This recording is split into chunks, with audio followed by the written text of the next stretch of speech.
is that? Hey, there's a body in here. A 75-year-old woman stops answering her phone. Front door is open. Her car is gone. Police think it's a simple missing person case until a search dog leads them to a quiet house on Monday Road where they find not one body, but two. One of them belongs to a teenage activist whose disappearance had already gone viral days earlier. The other belongs to the kind elderly volunteer who made the fatal mistake of trying to help the man living in that house. This is the story of how two unrelated missing person cases collided and exposed a predator hiding in plain sight. It's the evening of June 13th, 2020 in Tallahassee, Florida, when officers are called to the Whispering Pines apartment complex. A family friend hasn't been able to reach 75-year-old Victoria Sims for days. And when someone finally goes to check on her, they find her front door cracked open. Inside, the apartment looks almost untouched except for the living room, where an entertainment stand has been knocked over and items are scattered across the floor. Victoria's television is missing. I think something must have happened Friday afternoon or evening. She always brought the car back and parked right there, back there. Where the truck is? No. Hands where I can see. Parked there. And it's a Toyota Camry. She's got a 17, very nice license. Toyota Camry, that's her name.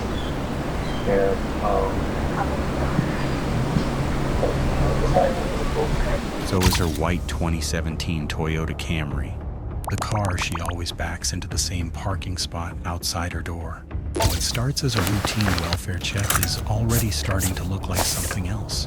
And now she has a white Camry?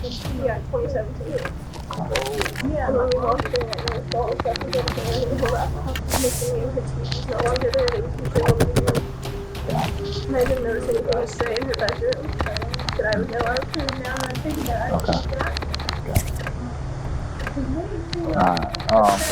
she always answers the phone. She have a cell phone?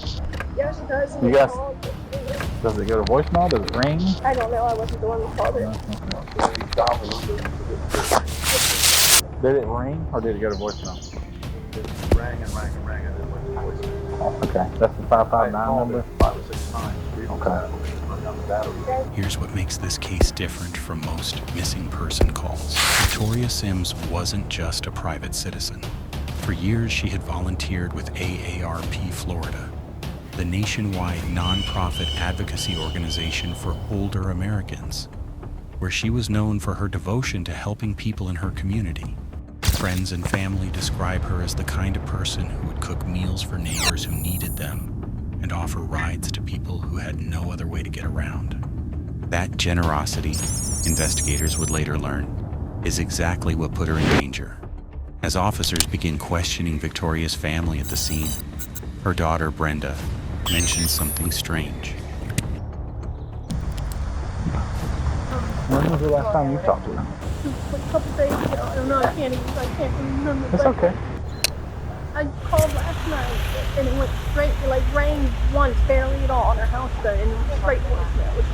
Her house phone did? Yeah, her house. I called her cell phone and just rang and rang and rang. And then I did the same thing this morning, the same thing on both of them. Okay. And I went out to the trailer that we have that we're trying to fix up and sell, and it just kept doing that when I kept calling. I said, something's not right. So I called my sister and asked. She has a, hold on, before you run away from me. She has a trailer that she's trying to sell? Yeah, well, it's in her name, but it's. So do you live there? No, I don't live there. Have you checked it to see if she's No, we there? were just there. Okay, all right, okay. We're trying to fix it up. But anyway, the other day I noticed I looked at, because I was trying to help her out with the phone. Uh-huh. She's not very good at the I get it. That's phone. understandable. And it was a weird text message from this kid who's my cousin's friend. I don't know his name, I don't know anything about him, but my mom said that he was a pretty good kid. Okay. Or a guy. He was a kid, not much of a man. Oh, sorry, it's my phone. No, you're good. I was wondering what that was behind me, but you're good. I'm paying attention. Reflection. And so I think. Yeah, I'll step over here and shit. How you doing? I hope you have a blessed day. 1421 Dalton Road. You know what I mean? Like, why? And I was like, what's it, Mom? she goes, oh, well, he does stuff like that. One location itself. Now this is you. Who'd you say this was? What My friend? He's in jail right now. Your nephew's in jail. Yeah. And she was even going to have him come and help out with the trailer. She said he's a good guy. Didn't say too nice about it. Do you know his name? In the weeks before her mother vanished, Victoria had been receiving unusual text messages from a younger man.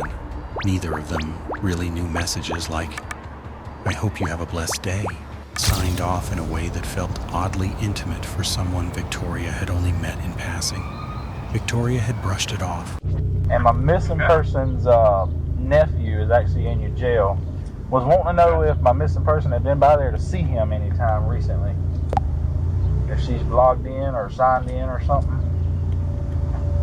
We actually would not have access to that.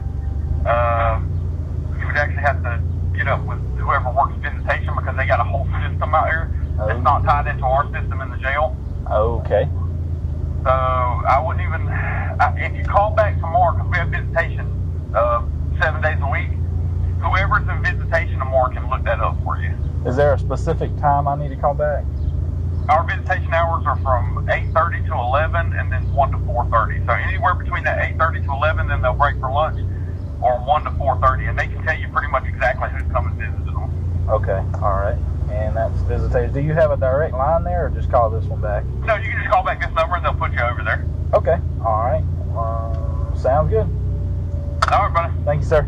Telling her daughter the man was a friend of her grandson and a good guy. That detail becomes the investigation's first real thread. Officers try to track down the man through Victoria's grandson, who is currently in custody at a county jail, hoping jail visitor logs might reveal a name. The bureaucratic walls slow them down. Visitation records are kept by a separate department that won't be staffed again until morning. For now, all investigators have is a first name, Jeff, and no last name. Often no phone number, no address.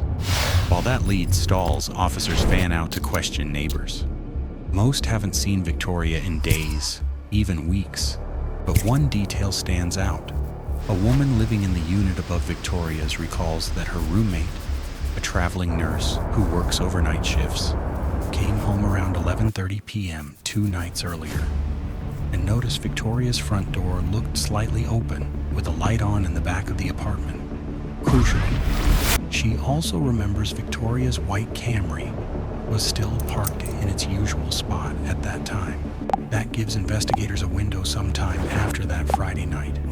Victoria disappeared along with her car. Then Brenda reveals something that reframes the entire case. Victoria had access to a substantial sum of money, along with valuable antiques passed down through her family. Suddenly, robbery becomes a serious possibility. If someone learned about that money and about an elderly woman willing to help almost anyone who asked the picture, both leads, it turns out, are about to point in the exact same direction. The cell phone ping comes back first. 2110 Monday Road, a residential property just minutes from Victoria's apartment complex. When officers arrive, they immediately spot Victoria's white Toyota Camry parked outside, the keys still in it. For the first time all day, they know they're in the right place. But the property backs onto thick woods, and as the search expands into the tree line, in the fading light, officers make a discovery that changes the entire nature of the case. Partially hidden beneath a pile of leaves, they find a body decomposed enough that officers on scene can't immediately determine the sex or identify the victim. It is not Victoria. This is someone else entirely. That single discovery transforms what had been a missing person search into something far more serious, a hunt for a killer who may have already claimed more than one life. What officers don't yet know is that this second victim is connected to a story that had already gripped the country for the past week. A story that, until this exact moment, had nothing to do with Victoria Sims at all. Her name was Oluwatoyin Toyin Salau. She was 19 years old. Toyin was born in Tallahassee on August 27, 2000, to a Nigerian-American family. She grew up devout, the youngest member of her church choir, and attended local schools before graduating from Lincoln High School in 2018. Afterward, she enrolled at Lively Technical College to study cosmetology, simultaneously building her own small business in hairdressing and modeling. By the spring of 2020, as the killing of George Floyd in Minneapolis ignited nationwide protests against police violence, Toyin had become one of the most visible young activists in Tallahassee's Black Lives Matter movement, described by people who knew her as an emerging leader with a powerful, fearless voice. She had been especially vocal about the death of Tony McDade, a black transgender man fatally shot by Tallahassee police that same May. On June 6, 2020, Toyin reported to Tallahassee police that she had been sexually assaulted earlier that morning by a man who had offered her a ride after she described being in an unstable living situation, having sought refuge at a local church. She posted about the assault publicly that same day. At the time, she wasn't able to lead investigators to the exact location where the assault occurred, and police would later confirm that the man involved in that initial report did not match the physical description of the person ultimately responsible for her death. Later that same day, still processing what had happened to her, Toyin met a man at a bus stop on Appalachia Parkway. He introduced himself. They talked for close to an hour, and when she mentioned she didn't have anywhere safe to stay, he offered her a place to shower and rest. That man was Aaron Glee Jr., a 49-year-old Tallahassee resident, the same man who lived at 211 Monday Road. 2 days later, on June 8th, Toyin's mother reported her missing. The disappearance of a young, well-known activist in the middle of a national protest movement spread fast. The Tallahassee Community Action Committee, a local activist group, organized search parties. Her name trended across social media under hashtags like #FindToyin. On June 11th, while volunteers were actively searching for her, one of the activist groups involved received a chilling, threatening message from someone claiming they were holding Toyin and would kill her if certain demands weren't met. At the time, no one connected that threat to a quiet rental house on the southeast side of the city. For nearly a week, Toyin's case and Victoria Sims's case existed in two completely separate worlds, one playing out publicly online with thousands of people demanding answers, the other unfolding quietly through a single family's panicked phone calls to police. Neither side knew they were converging on the exact same address. Back at the house on Monday Road, with one body already found in the woods, officers can't afford to wait. They move to force entry into the home itself, uncertain whether Victoria or anyone else might still be inside, alive or otherwise. Clearing the property room by room, the house at first seems empty, but in a back bedroom, officers find a heavy blanket lying across the floor. When they lifted it, they find a large pool of blood underneath, and beneath a white sheet, a body. Her hands are bound behind her back, her feet tied together. It is Victoria Sims. In that instant, what had started as a welfare check becomes a confirmed double homicide investigation. Investigators quickly learn why. Hours earlier, before police had even connected the two cases, Glee had walked into the Tallahassee Greyhound bus station, paid cash for a ticket, and boarded a bus out of the city. Surveillance footage would later show him pacing the terminal beforehand. Juan, can you cover that side, please? Thank you. Yes, I did. Almost as if waiting for the right moment to disappear.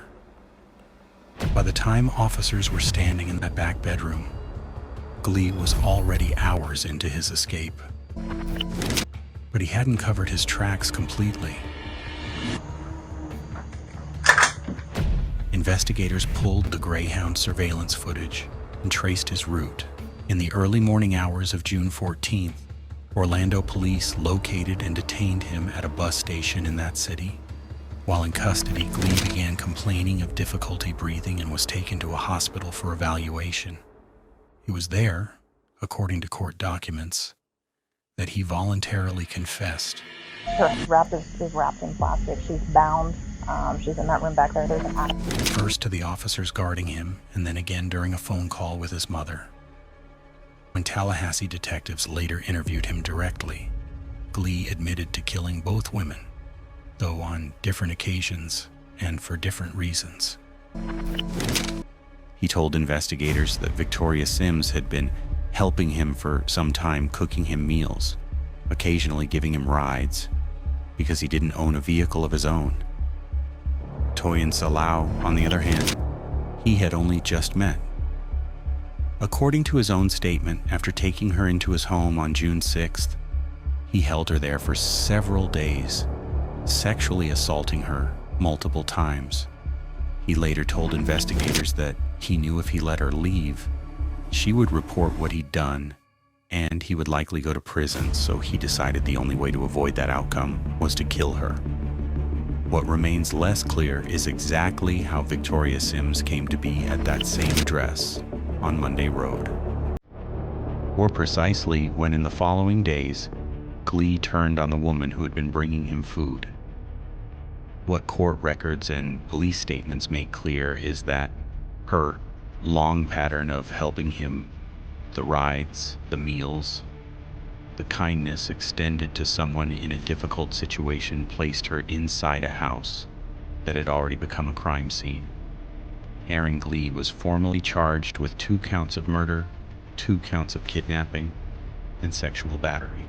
The case drew intense national attention, in part because of who Toyin Salau was, a young black woman and prominent voice in a movement demanding accountability for violence against black Americans, whose own death became, for many, a painful symbol of how often violence against black women goes unaddressed. Justice for Toyin trended across social media for days after her body was identified. It later emerged that Glee had a documented history of violence in the weeks immediately before the murders. He had been arrested in late May 2020 for aggravated battery after a police officer witnessed him kicking an unhoused woman in the stomach after she rejected his advances.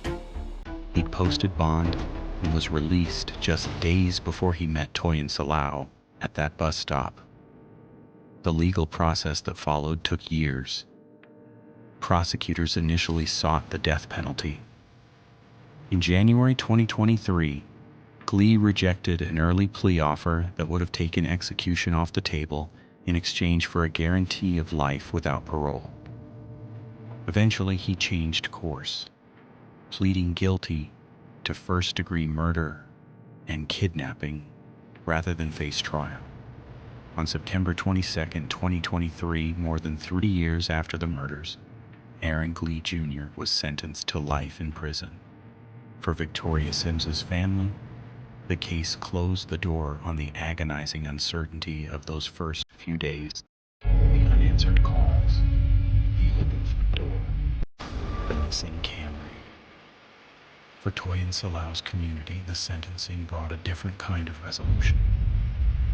An acknowledgement, finally, that the young woman who had spent the spring of 2020 demanding justice for others had received a for herself, even if nothing could undo what had happened to her. Both women, in their own ways, were known for the same quality, a willingness to show up for other people.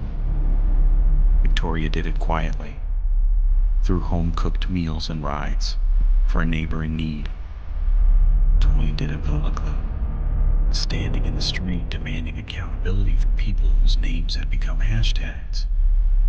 Neither could have known that the same city, the same week, would connect their stories in the worst possible way. So here's a question worth sitting with. How many cases like this, where a victim's kindness becomes the thing that puts them in danger, go unnoticed because the person on the other end never gets caught? Let us know what you think in the comments. If this story moved you, that's exactly why we tell them, to make sure cases like this aren't forgotten once the headlines fade. If you haven't already, hit subscribe so you don't miss the next case.